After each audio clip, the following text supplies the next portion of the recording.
నమస్తే రమ్మగారు. నమస్తే జయ. ఏదైనా కథ చెప్తారండి? వింత కోరిక చెప్తాం. ఓ ఇది యాక్చువల్గా కథాసరి సాగరంలో ఉంది.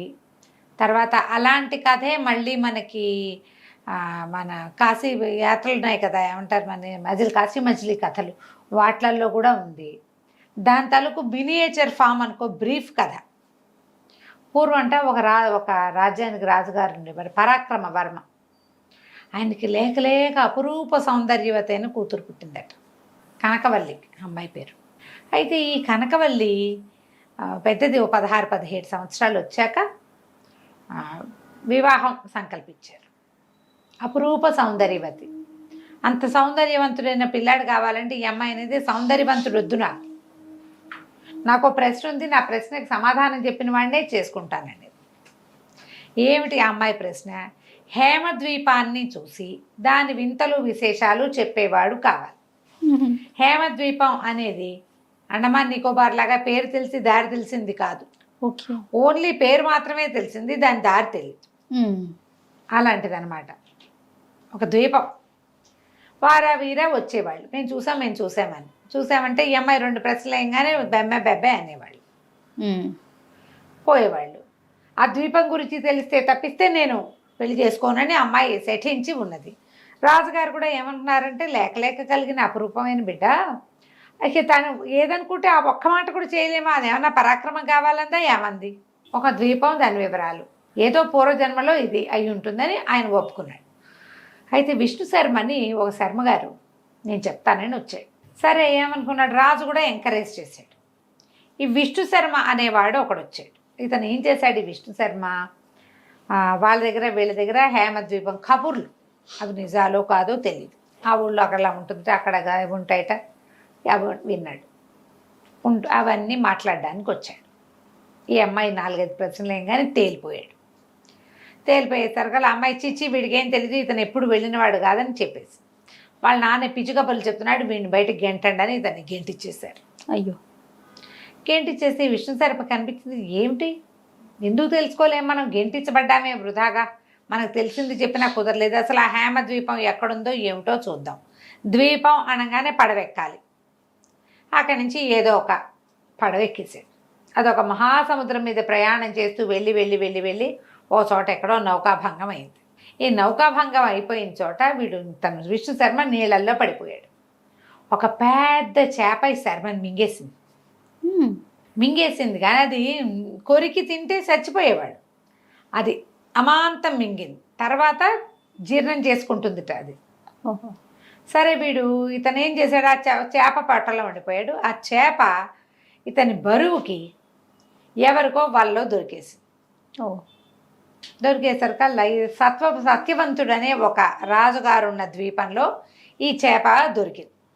అక్కడ సముద్రంలో కొట్టుకొచ్చింది. వీళ్ళు వలేసేసరికి సరిగ్గా అదే సమయానికి దొరికింది. దొరికితే ఏదో వింతగా ఉంది చేపని, ఆ చేపను ఒడ్డుకు లాక్కొచ్చారు. రాజుగారు అదే టైంకి ఆ సత్యవంతుడని ఆయన వ్యాహ్యాలకు వచ్చాడు. వ్యాహ్యాలకు వచ్చి చూసాడు. చూసి ఏమిట్రా వింతగా ఉంది, ఏం మింగేసిందో కోసేయండి చూద్దామన్నాడు. కోసేసేసరికల్లా కొస ప్రాణంతో ఉన్న విష్ణు శర్మ అందులో నుంచి బయటపడ్డాడు. ఆయన ఆశ్చర్యపోయాడు, ఎంత విచిత్రం, చేప మింగటం ఏమిటి, వాడు బతికుండటం ఏంటి, ఎంత ఆయుష్ ఉందో వీడికి అని చెప్పి వాడిని లేవదీసి ఏదో కాస్త భోజనం పెట్టించి మందు మాకు వేయించి, చేప పొట్టలో రకరకాల వాటితో కలిసి ఉన్నాడుగా వాసన పాపం. సరే అవన్నీ కడిగిచ్చారు, వాష్ చేయించారు, స్నానాలు చేయించారు, తిళ్ళు తిప్పలు పెట్టించారు, తన దగ్గర ఉంచుకున్నాడు. ఉంచుకుంటే ఇతను అన్నాడు, మరి నాకు హేమద్వీపం వివరాలు కావాలండి, నేను దానికోసమే బయలుదేరాను, నా జీవితానికి పెద్ద ముడేసుకుని కూర్చుంది ఆ హేమద్వీపం, అవమానపడి బయటికి రావాల్సి వచ్చింది, నాకు దాని వివరాలు ఇప్పించండి అంటే ఈయన అన్నాడు, హేమద్వీపం సంగతి నాకు కూడా తెలియదు, కాకపోతే నేను ఈ వచ్చే వారం రాహుల ద్వీపానికి వెళ్తున్నా, అక్కడికి ఎందరో మహానుభావులు వస్తారు, మరి ఈ పడవల్లో తిరిగే వాళ్ళు చాలామంది వస్తారు, వాళ్ళల్లో ఎవరినైనా ఈ హేమద్వీపం అనే ప్రత్యేక ద్వీపం గురించి కనుక్కుందాం, నువ్వు మాతో రా అని చెప్తే ఓ 10-15 రోజులు రాజుగారితో పాటు చక్కగా ఉండి తర్వాత ఆయనతో కలిసి బయలుదేరాడు.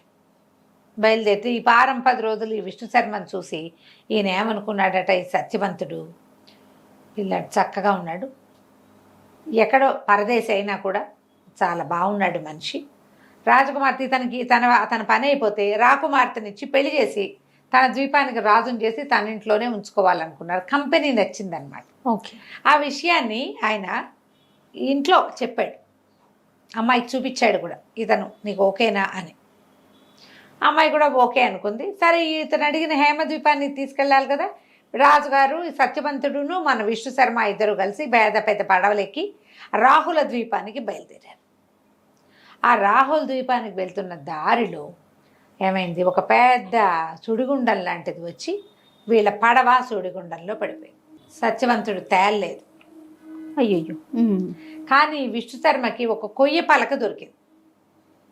ఏదో ద్వీపానికి కొట్టుకుపోయాడు.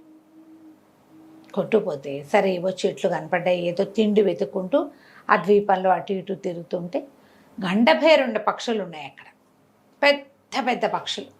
ఆ గండభేరుండ పక్షులను చూసి అవి మాట్లాడుకుంటున్నవి విన్నాడు. సరే ఒక చోట ఎక్కడో చెట్టు కింద కూర్చుంటే పైన అన్ని పక్షులు మాట్లాడుకుంటుంటే పక్షి భాష తెలిసినటువంటి విష్ణు శర్మ ఒక గండభేరుండంతో మాట్లాడాడు. కి మాట్లాడేసరికి ఆశ్చర్యపోయింది. మనిషి తన భాష మాట్లాడటం. ఇద్దరు కొంచెం స్నేహం చేశారు. చేస్తే ఈ శర్మ ఏమన్నాడంటే, నన్ను హేమద్వీపానికి తీసుకెళ్తావా అని అడిగాడు. ఆ గండభేరుండం అలాగే నువ్వు నా కాళ్ళు పట్టుకొని కూర్చో, కాళ్ళ మీద కూర్చో, మేము ఎగిరే దారిలో హేమద్వీపం కనపడుతుంది, అక్కడికి మనుషులు ఎవ్వరూ చొరరాదు అందులోకి, అది ఒక రకమైన పాతాళపు దారి అనుకో, మామూలుగా మనుషులు తిరిగేది కాదు, తీసుకెళ్తాను. ఈ సముద్రాలు లోపలి మీద నుంచి అలా ఎగురుకుంటూ ఆ గండభేరుండంతో పాటు విష్ణు శర్మ వెళ్ళిపోయాడు.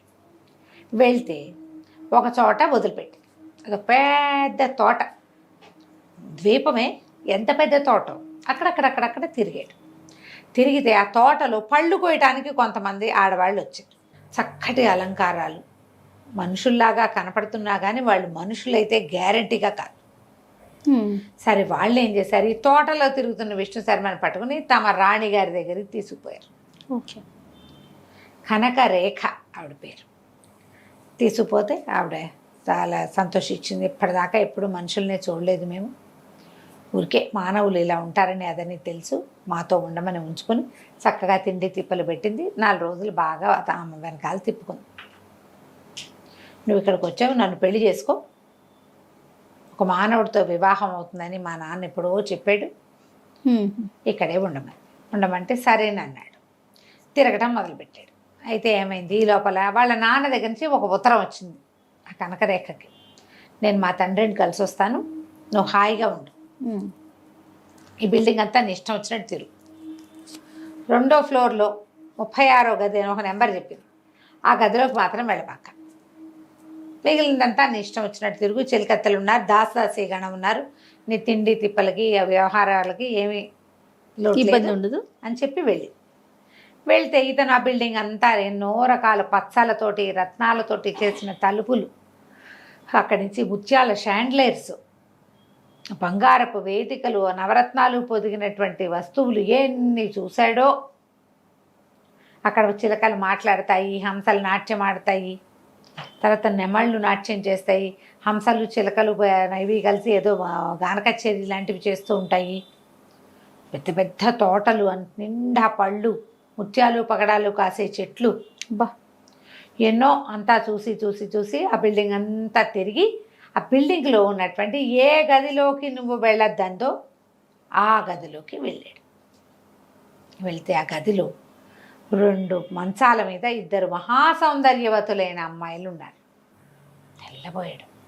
దగ్గరికి వెళ్ళి చూస్తే అందులో ఒకటి కనకవల్లి, కనకప్రభ, తను మొట్టమొదట ఒక రాజుగారి దగ్గరికి వెళ్ళాడు కదా, పరాక్రమరాజు, అవునవును, ఆయన కూతురు.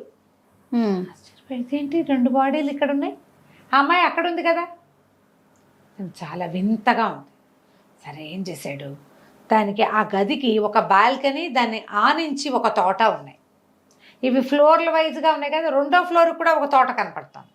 ఆ తోటలోకి వెళ్ళాడు. అక్కడ ఒక పంచకళ్యాణి గుర్రం ఉంది, ఎంత బాగుందో. సరే ఏం చేశాడు, దగ్గరికి వెళ్ళి దాన్ని ఎక్కబోతే ఆ గుర్రం ఒక్క తన్ను తన్నేసరికల్లా అక్కడ ఒక బావి ఉంది. ఆ ఆ బావిలో పడ్డాడు వెళ్ళి. బావిలో పడినవాడు ఇక ఎక్కడ ప్రత్యక్షం అయ్యాడు? పరాక్రమరాజు గారి ఊళ్ళో ఉన్న ఏట్లో ప్రత్యక్షం అయ్యాడు. చూసుకుంటే ఏముంది, బావి లేదు, పంచకళ్యాణ్ లేదు, ఆ ఇద్దరు అమ్మాయిలు లేరు, కనకరేఖ తాలూకు బ్రహ్మాండమైన తోట, పగడాలు ముత్యాలు కాసే చెట్లు ఏమీ లేవు. తన ఊళ్ళోకి వచ్చి పడిపోయాడు. సరే ఏమనుకున్నాడు, రాజుగారి దగ్గర బయలుదేరాడు. హేమద్వీపం చూశాడు కదా, ఆ ద్వీపాన్ని చూశాను అని చెప్పడం కోసం రాజుగారి దగ్గరికి వెళ్తే రాజు అన్నాడు, ఇదివరకట్లాగా నువ్వు పిచ్చి కథలు పిచ్చి కబుర్లు పుస్తకాలు చదువు నువ్వు చెప్తే కుదరదు, సరిగ్గా చెప్పాలి. ఒకవేళ ఏదైనా తేడా చేసేవా నిన్ను కోట కట్టిస్తాను నీ తలకాయని అంటే, ఏం పర్వాలేదు నేను చెప్తాను అన్నాడు. అక్కడి నుంచి కనకప్రభాన్ని ప్రవేశపెట్టారు. అమ్మాయి వచ్చి కూర్చుంది. ఫలానా తోట, ఫలానా దొడ్డి, ఫలానా బిల్డింగు అన్నీ అడిగింది. అన్నీ చెప్పాడు. అన్నీ చెప్పాడు. అక్కడ నా చేతులు పుచ్చుకో అంది. చేతులు పుచ్చుకో, నువ్వు చూసి వచ్చావు కదా అంటే, అన్నీ చూశాను, అక్కడ ఒక అక్క అయింది, ఇద్దరు చెల్లెళ్ళు ఉన్నారు అని చెప్పాడు. చెప్పేసరికి చేతులు పుచ్చుకోగానే వెంటనే అమ్మాయి శరీరాన్ని వదిలేసి మేము ఒక పొరపాటు చేసాం, మేము చేసిన పొరపాటు వల్ల మాకు ఇది వచ్చింది. ఒకప్పుడు ఒక మహాముని తపస్సు చేసుకుంటుంటే నేను మా చెల్లెలు, మేము ముగ్గురు అక్క చెల్లెలు, అక్కడ నీకు కనపడింది మా అక్కయ్య కనకరేఖ, మేము ఇంకా ఇద్దరం కనకప్రభ కనకవల్లి, మేమిద్దరము జలకాలాడుతుంటే ఆ నది ఒడ్డు మీద ఉన్నటువంటి మానవుడిని, ఒక ఋషిని చూడకుండా స్నానాలు చేస్తూ నీళ్ళని విసిరేసాము. మా ఒంటి మీద నుంచి పడినటువంటి నీళ్లు ఆ ఋషి మీద పడ్డాయి. ఆయన చిచ్చి మానవులు లాంటివి చేశారు, యక్షకన్యలు అయ్యుండి కూడా మీరు ఇట్లాంటి పని చేశారని మమ్మల్ని శపించాడు. శపించేసరికల్లా మేమిద్దరం మానవులుగా పుట్టాం, మా అక్క అక్కడ ఉండిపోయింది. ఇలా పొరపాట్లు చేయటం వల్ల మా నాన్న ఇంకా మా అక్కయ్యకి మేము యక్షలోక ప్రవేశం లేకుండా సముద్ర గర్భంలో ఉన్న ద్వీపం హేమద్వీపాన్ని తయారు చేయించి మా అక్కయ్యకి ఇచ్చేశాడు. మా అక్కయ్య ఒక్కతే అక్కడ ఉంది. ఇలా ఎవరైనా సరే అక్కడికి వెళ్ళి నా శరీరాన్ని చూసి నాకు కథ చెప్పిన వాడిని ముట్టుకుంటే నాకు శాప విమోచనం అయిపోయింది, నేను శరీరాన్ని వదిలేసి వెళ్ళిపోతున్నాను, నువ్వు అక్కడికి వచ్చి నన్ను పెళ్లి చేసుకో, నువ్వు మా అక్కయ్యని పెళ్లి చేసుకుంటానని మాట ఇచ్చావు కదా, అక్కడికి వస్తే నేను కూడా నీ భార్యను అవుతానని చెప్పి శరీరాన్ని వదిలిపెట్టి వెళ్ళిపోయింది. అక్కడే నిలబడి కూర్చుని చూస్తున్నటువంటి రాజుగారు రాణిగారు, అయ్యో మా కూతురు చచ్చిపోయిందో అని లబో దిబోమని ఏడ్చారు. శరీరం వదిలేసింది. ఈ అమ్మాయి బాడీ ఎక్కడుంది, అసలు ఒరిజినల్ బాడీ హేమద్వీపంలో, అక్కడికి వెళ్ళిపోయింది. సరే ఇతను మళ్ళీ హేమద్వీపం వెళ్ళాలంటే ఏం చేయాలి, రాజుగారు చూస్తూనే ఉన్నాడు కాబట్టి ఇంకా విష్ణు శర్మని ఏమీ అనలేకపోయాడు.